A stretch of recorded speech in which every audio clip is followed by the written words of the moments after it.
africains dont nous serons tardés à connaître le nom tout à l'heure sont la sortie du président de la République et donc la preuve qu'il y a un sur le chemin. Alors j'étais en train de dire que le Rwanda qui est en difficulté avec l'Ouganda, le président de la République Félix Antoine Tshisekedi est intervenu pour que ces différends soient résolus.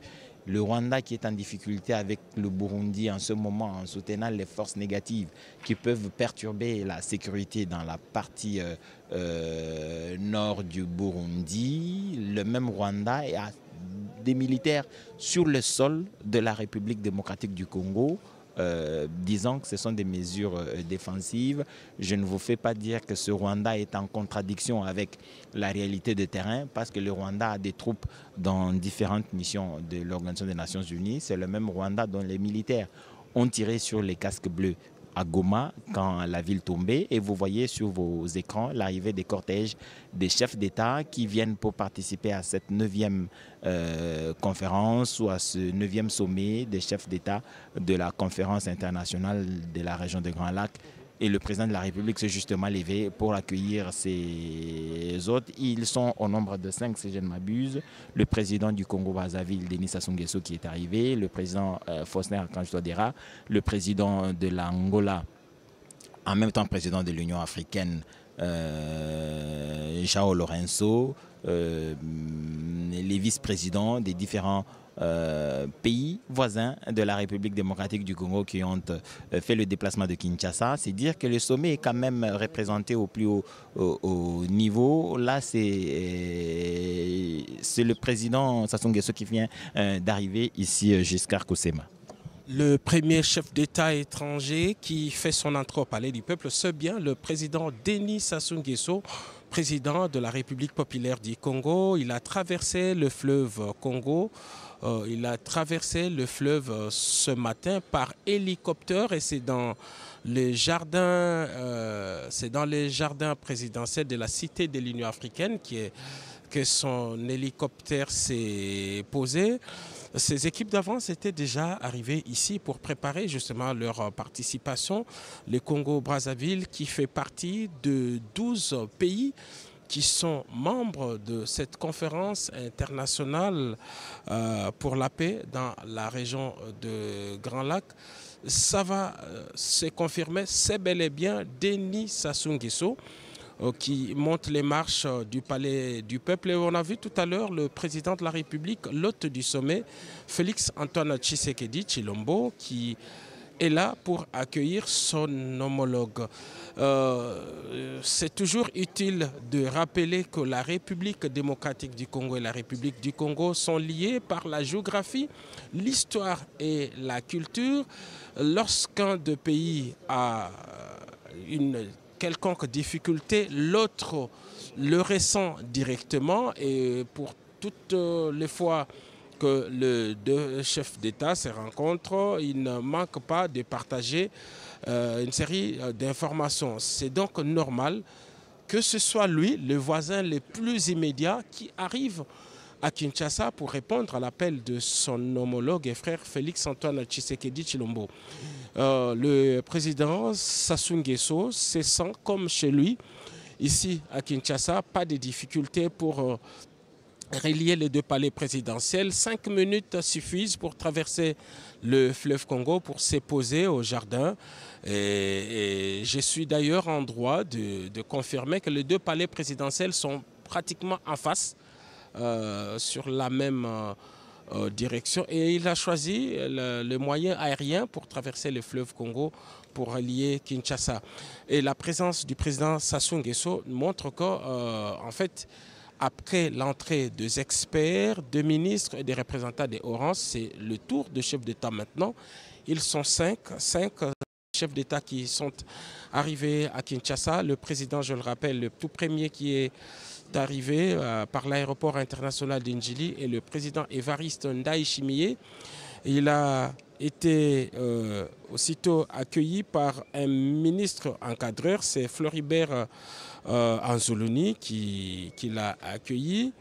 Le président angolais João Lourenço, lui, a été accueilli par le vice-premier ministre et ministre de l'économie, Daniel Mokoko Samba. Et donc le chef de l'État a décidé de coller à chaque chef d'État un ministre encadré. Comme ils sont quatre chefs d'État qui sont ici, c'est déjà un exploit diplomatique que de pouvoir réunir des chefs d'État pour une organisation qui est presque en léthargie. Nous devons le reconnaître. Le dernier sommet, qui est d'ailleurs virtuel, s'est tenu en 2020 et il a fallu que le président de la République utilise ses relations historiques d'amitié avec tous ces États pour les mobiliser à participer à Kinshasa. Donc 12 délégations de haut rang. Nous rappelons que la République démocratique du Congo, pays hôte, l'Angola, les Burundi, la République centrafricaine, la République du Congo, le Kenya, l'Ouganda, le Rwanda, la République du Soudan du Sud, les Soudans, la Tanzanie et la Zambie. Voilà les 12 pays qui composent la conférence internationale pour la région des Grands Lacs, la CIRGL. Et chacun de ces pays a dépêché à Kinshasa d'experts qui ont travaillé depuis un peu plus d'une semaine. C'est eux qui ont donné de la matière aux ministres qui se sont également réunis ici à Kinshasa sous la coordination du ministre Anzuluni, qui est le ministre Floribert Anzuluni, ministre de la coopération internationale du gouvernement central. Donc ce sont toutes ces recommandations et résolutions prises au niveau de ministres qui seront aujourd'hui transmis et entérinés au niveau de chefs d'État. L'autre enjeu pour cette organisation, c'est que le sommet de Kinshasa, alors nous allons encore découvrir le deuxième chef d'État qui va entrer, parce qu'on voit le président justement qui devrait faire 4 fois cette navette, parce qu'il y a 4 de ses homologues qui sont ici. Il va chercher le deuxième chef d'État. Mais la seule certitude que nous avons, c'est que ce n'est pas le président de l'Angola, parce que lui, en tant que président en exercice, sera le tout dernier. Donc ce n'est pas lui. Si ce n'est pas le président du Burundi, c'est celui de la République centrafricaine. En tout cas, l'un des deux, nous allons le découvrir. Il en sera ainsi jusqu'à l'arrivée du dernier, le président angolais. C'est alors que le chef de l'État, ses homologues qui sont ici et les autres délégués des hauts rangs vont prendre d'abord la photo de famille avant de faire leur entrée ici dans cet amphithéâtre de plénière de l'Assemblée nationale, et pour que commence la cérémonie d'ouverture du 9e sommet de chefs d'État et de gouvernement de la CIRGL. Et au cours justement de ces sommets de Kinshasa, l'un des enjeux sera la nomination d'un secrétaire exécutif, celui qui assure un peu la permanence de cette institution. Celui qui est là est arrivé fin mandat.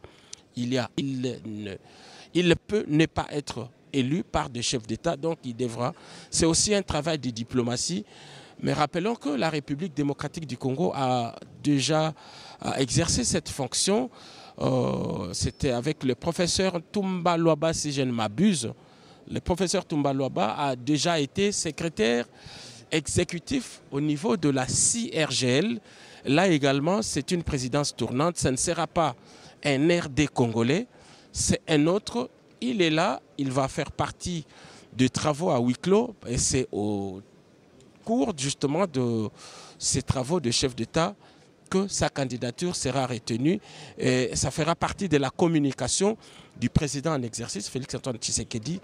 Dans son discours de clôture, il va présenter le nouveau secrétaire exécutif de la conférence internationale pour la paix et le développement dans la région de Grand Lac. En ce qui concerne la cérémonie d'ouverture, qui se déroulera essentiellement ici, elle sera marquée par une série de prises de parole. En premier, je pense, c'est le secrétaire exécutif sortant qui fera une espèce de bilan de cette organisation.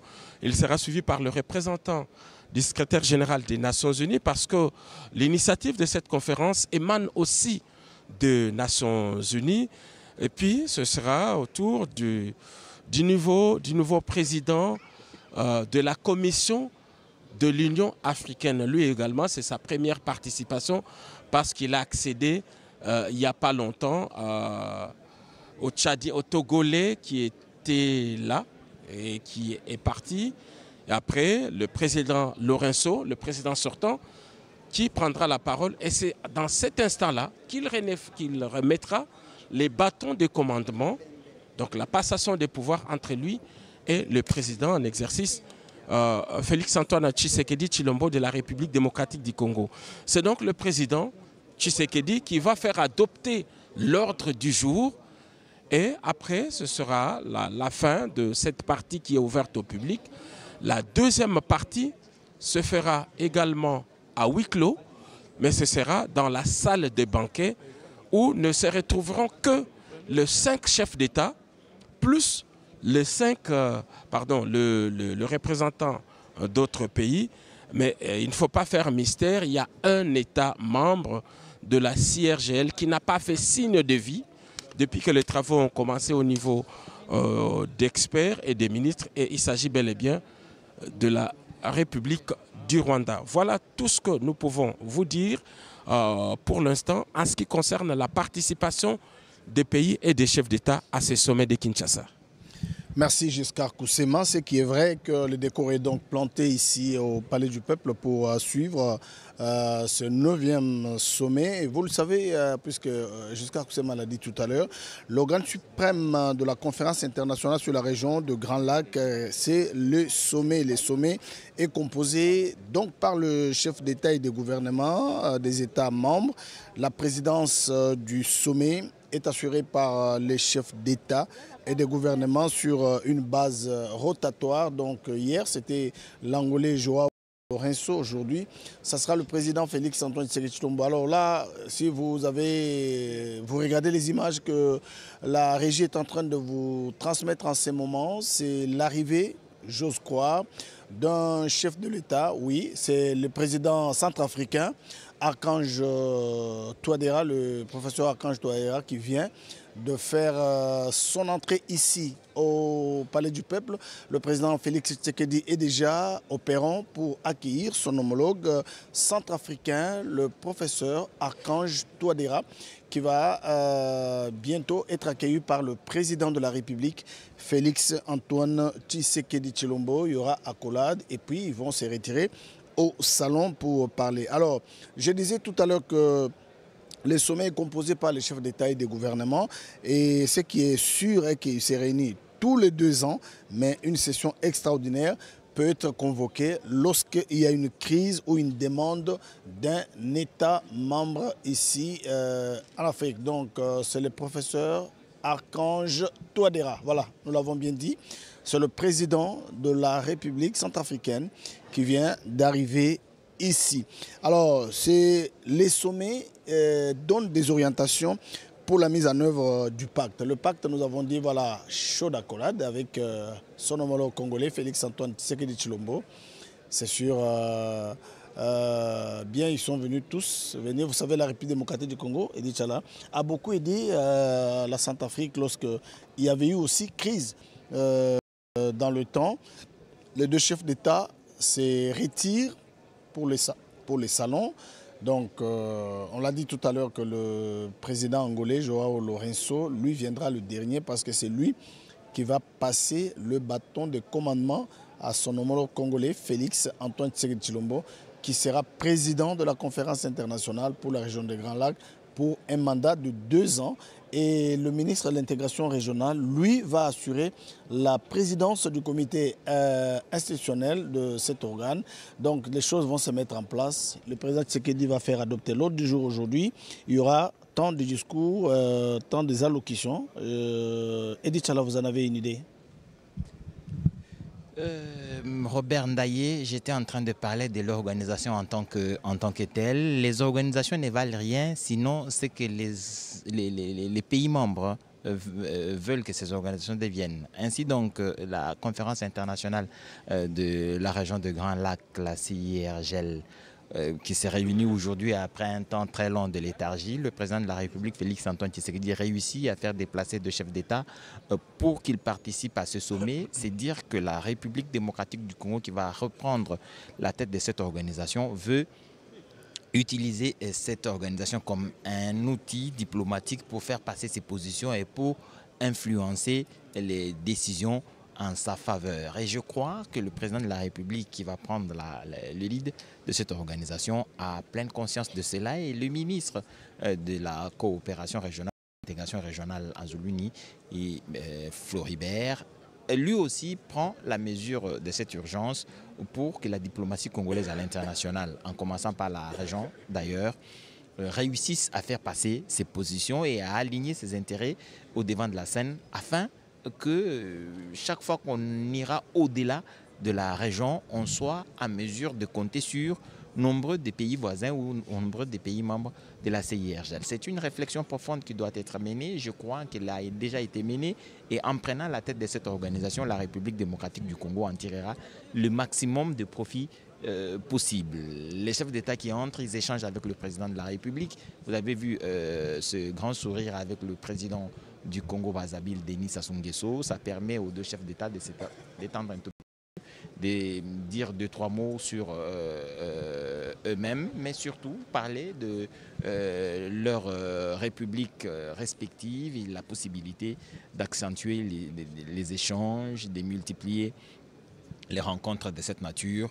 afin que les informations puissent être échangées et éviter par le coup les incompréhensions et les malentendus qui, pas très bien gérés, peuvent conduire à des zones de friction, comme c'est très souvent le cas en relations internationales. Je crois que la conférence internationale qui s'est réunie à Kinshasa pour ce 9e sommet va... on aura à la fin une déclaration, comme ça s'est fait toujours, un communiqué final. Ce communiqué final travaille toujours bien avant, les experts ont travaillé, les ministres ont davantage mis ce qu'il fallait mettre, en attendant que cela soit lu par les chefs d'État et approuvé, afin qu'à la fin, le ministre, je crois que ce sera notre ministre de la coopération régionale qui lira ce communiqué final.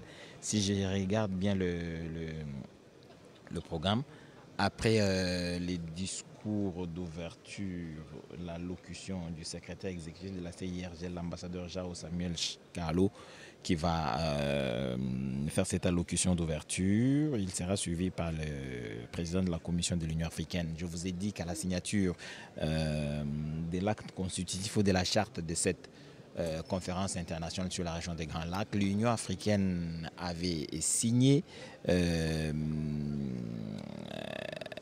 au bas du document, comme l'ONU d'ailleurs, ce qui explique la présence à Kinshasa, et précisément dans cette salle de congrès, ce qui expliquera la présence du représentant ou de l'envoyé spécial pour la région des Grands Lacs, Wang Xia, représentant le secrétaire général des Nations Unies. C'est l'importance que les Nations Unies et l'Union africaine accordaient à cette conférence internationale, la CIRGL si vous voulez bien.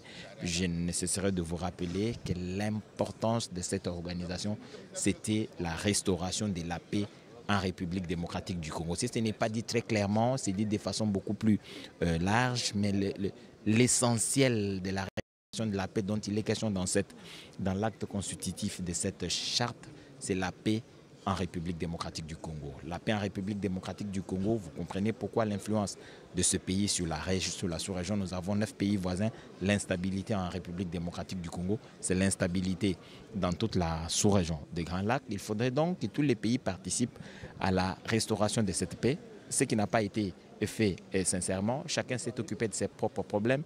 Et dans l'entretemps, je vous ai dit que le Rwanda, l'Ouganda, le Soudan, j'allais dire, a été scindé en deux. Il y a le Soudan du Sud et le Soudan. C'est dire que cette organisation n'a pas joué le rôle qui devrait être le sien, malheureusement. Je crois qu'avec cette redynamisation, ce sera une occasion pour que la voix de cette organisation soit entendue à l'international. Félix Antoine Tshisekedi, qui passe pour un